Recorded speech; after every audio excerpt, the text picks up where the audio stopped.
Olá, alunos! Sejam bem-vindos a mais uma aula de língua portuguesa.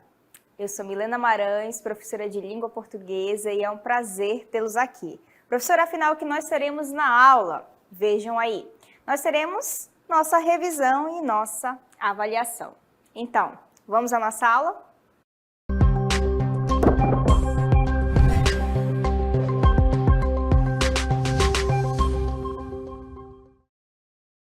Então, gente, nós vamos verificar alguns conceitos a respeito do que nós já vimos, não é? E aí eu quero mostrar o primeiro conceito. Vejam aí. Nós temos o conceito de vlog. É um vídeo em que as pessoas demonstram como fazer algo ou falam sobre algum tipo específico de conteúdo. Por exemplo, sua rotina, um roteiro de viagem. Então, vamos só relembrar aqui o que é o vlog. O vlog é quando eu faço a produção de um vídeo e na produção desse vídeo eu vou falar sobre um tema específico, não é isso? Então, eu posso falar sobre a minha rotina, eu posso falar sobre um roteiro de viagem que eu faço, sei lá, a cada 3 meses, depende. Então, por isso, eu preciso definir ali um tema, não é, para tratar dentro do meu vlog. Eu preciso definir o público com quem eu vou falar. Afinal, serão crianças? Afinal, serão adultos? Serão pessoas mais idosas? Então, tudo isso precisa ser pensado.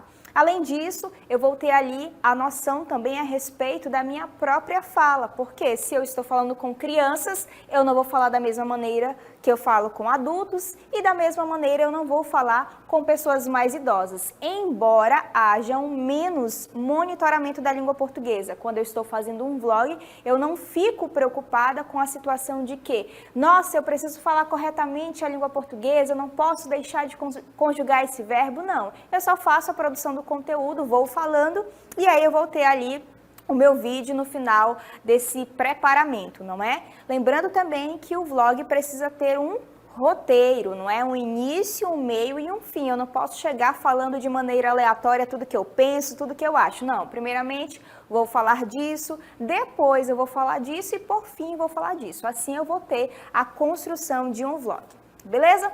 Agora acompanhe outro conceito aí comigo. Vejam.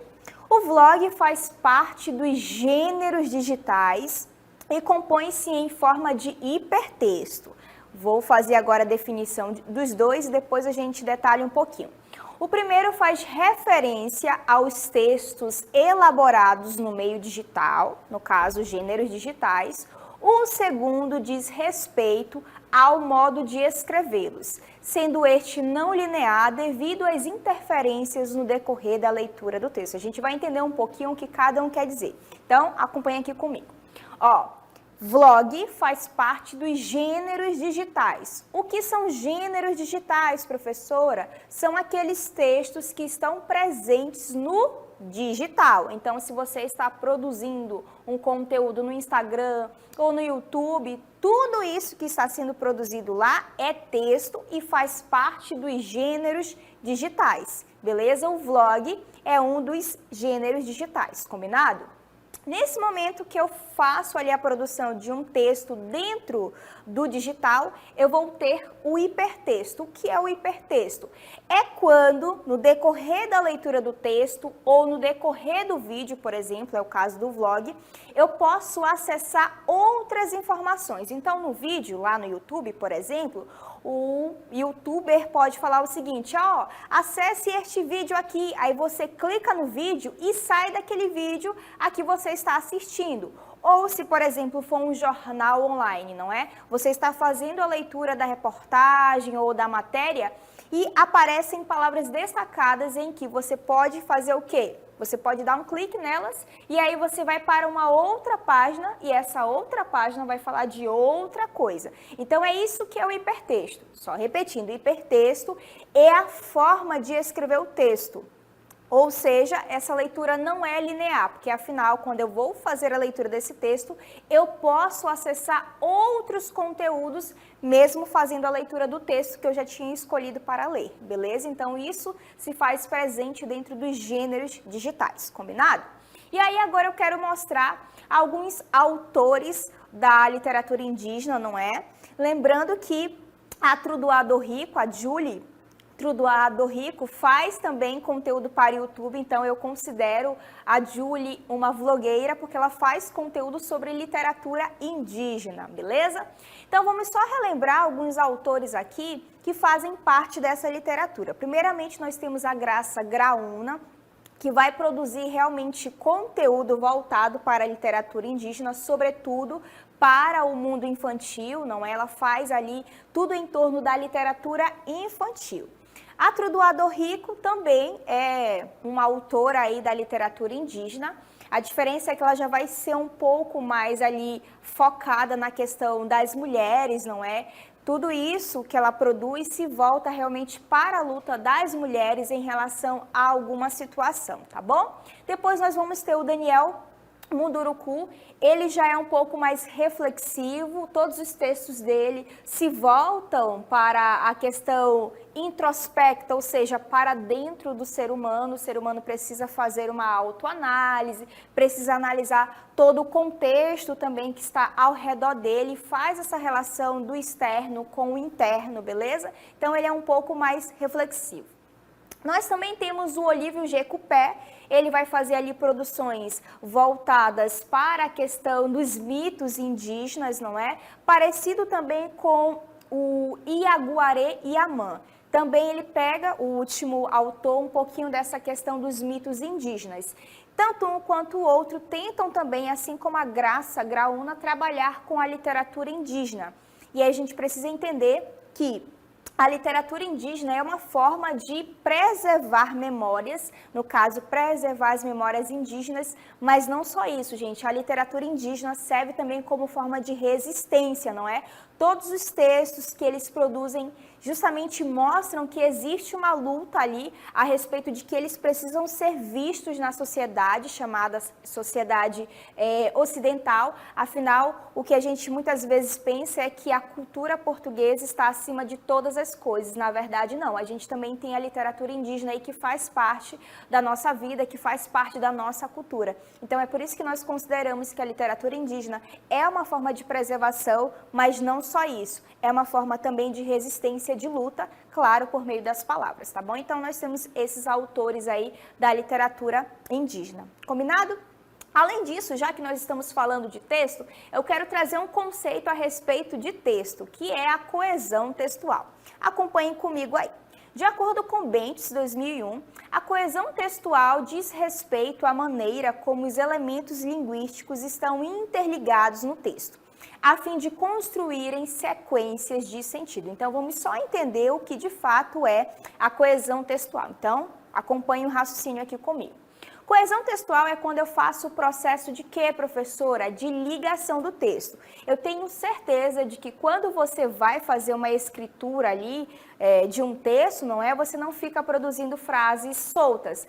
Ah, hoje eu dormi, hoje eu almocei, amanhã vou caçar. Por exemplo, vamos só dar os exemplos aqui. Vocês não fazem essas pausas no decorrer do texto. Vocês tentam ligar o texto a todo instante. Então, ontem eu fiz isso, depois eu fiz tal ação.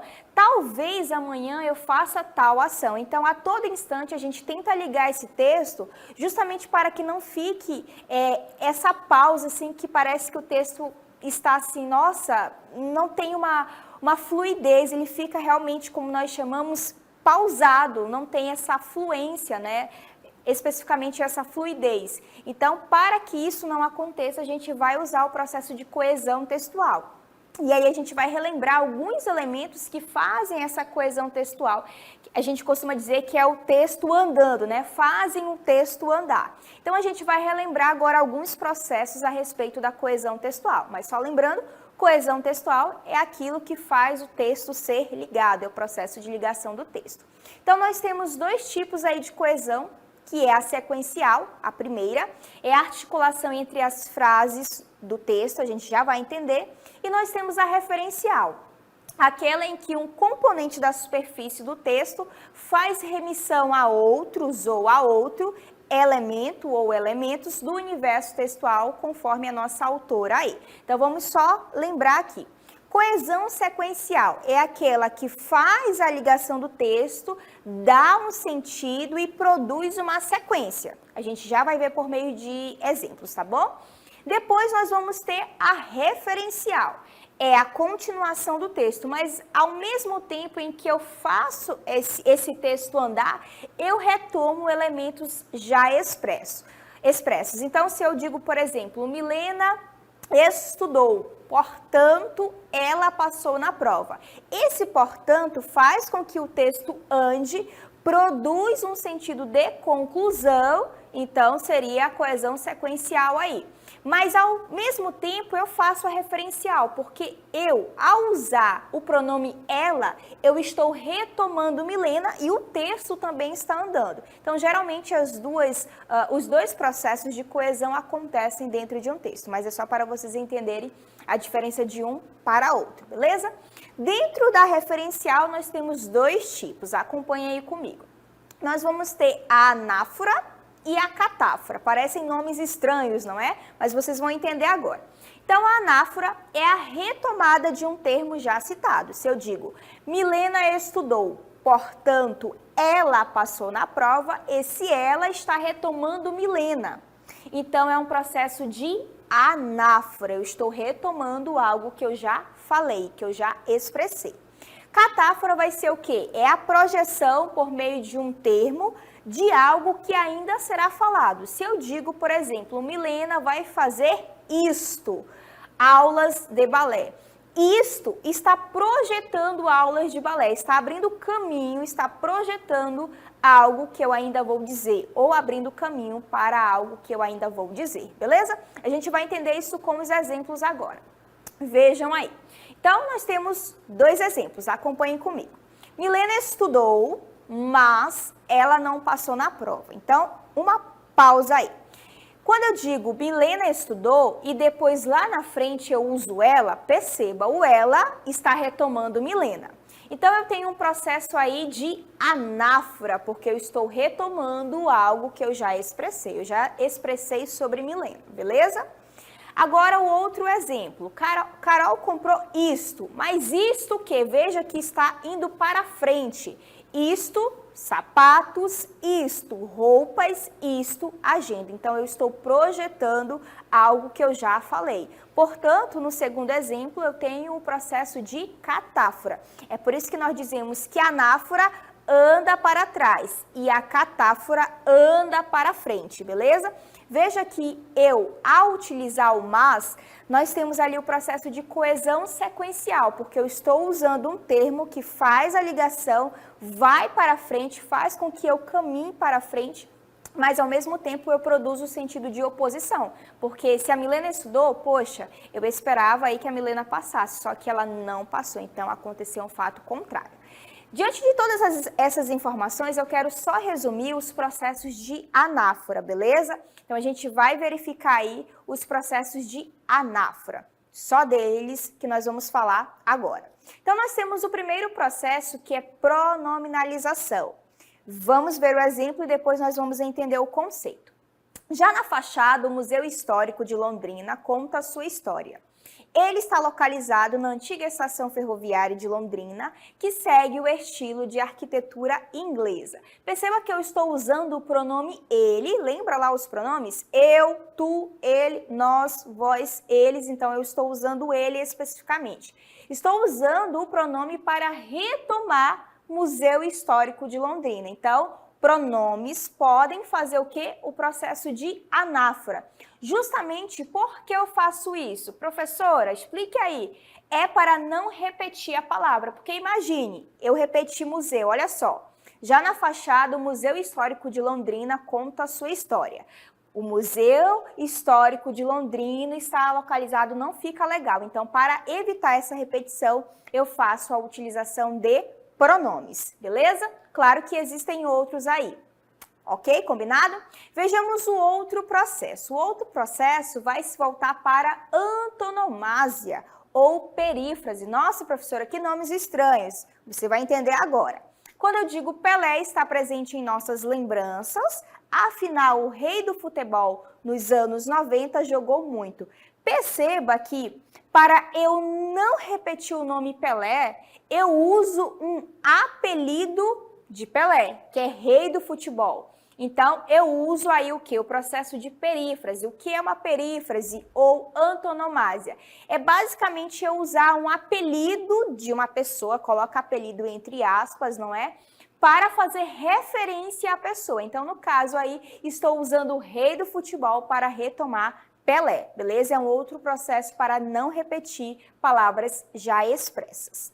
Acompanhe o próximo processo aí comigo, que é palavra síntese. Pelo nome a gente já consegue perceber. Palavra que resume, palavra que faz o que? A síntese, não é? Então, vou fazer a leitura do texto e depois nós vamos ver a palavra síntese. Assine Sky e não perca Filhos do Carnaval, a nova série original da HBO, produzida 100% no Brasil.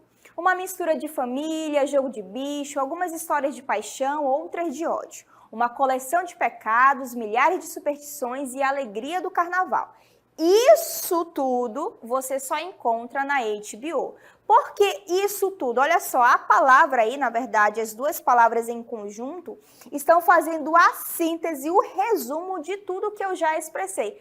Porque imagine comigo ter que repetir tudo isso aí. Assine Sky, não perca Filhos do Carnaval, você só encontra na HBO. Não faz sentido, gente. Eu vou demorar muito, vai dar um trabalho aí. Então eu faço o que? Uma síntese por meio da palavra síntese, justamente para resumir algo que eu já expressei. Nós usamos palavra síntese justamente quando o texto é muito grande. Então, para nós não repetirmos esse texto enorme, vamos lá e usamos a palavra síntese, beleza? Essa daí é um exemplo, mas existem outras também, tá bom? Então, agora, nós vamos fazer uma síntese do que nós vimos na aula. Acompanhe aí comigo. Então, a gente viu primeiramente o quê? O conceito de vlog. Vlog é o vídeo gravado lá a respeito de um determinado tema, a respeito de um determinado conteúdo. Posso falar sobre a minha rotina, posso falar sobre minhas viagens, ou eu até mesmo posso falar sobre o quê? Língua portuguesa, já que é a minha área. Eu posso colocar lá no Instagram ou no YouTube, por exemplo, e falar só sobre isso. Não deixa de ser um vlog, afinal eu vou gravar um vídeo a respeito disso, né? Lembrando que o vlog faz parte dos gêneros digitais. O que são gêneros digitais? São aqueles textos em que aparecem no meio digital. Já está dizendo aí, gêneros do digital, né? Basicamente isso. E nós vimos o conceito de hipertexto, que é a forma como os gêneros digitais são escritos. Como que é essa forma, professora? É uma forma não linear. Por quê? Porque quando eu estou fazendo a leitura do gênero digital, eu posso clicar em outras palavras, eu posso clicar em outros vídeos e eles vão me levar para uma outra página, que vai ali cada uma dessas páginas falar sobre outra coisa. Beleza? Então isso é o conceito de hipertexto. É a forma de escrever e de ler também os gêneros digitais, beleza? Depois nós vimos os autores indígenas, falei ali um pouquinho sobre cada um deles, não é? Qual é o foco, do que tratam e por que existe a literatura indígena. Lembrando, serve para preservar a memória dos próprios indígenas e também como meio de resistência, não é, gente? Já expliquei isso. E depois nós vimos o conceito de coesão textual. O que é a coesão textual? É quando eu faço a ligação do texto para que ele não fique pausado, uma coisa assim estranha, sabe? Então, para isso eu vou usar alguns elementos ali que vão fazer a ligação desse texto. E eu especifiquei sobretudo sobre quem, professora? Sobre anáfora. Palavras que retomam algo já expresso sem que eu precise repetir as palavras já expressas. Então, dentro da coesão textual, eu foquei sobretudo os processos de anáfora. Claro que nós vimos outros processos, mas nesta aula eu quis focar sobretudo os processos de anáfora, beleza? Eu espero que você tenha entendido, tá bom? Eu espero que eu tenha ajudado você a compreender todos esses tópicos. E eu fico por aqui.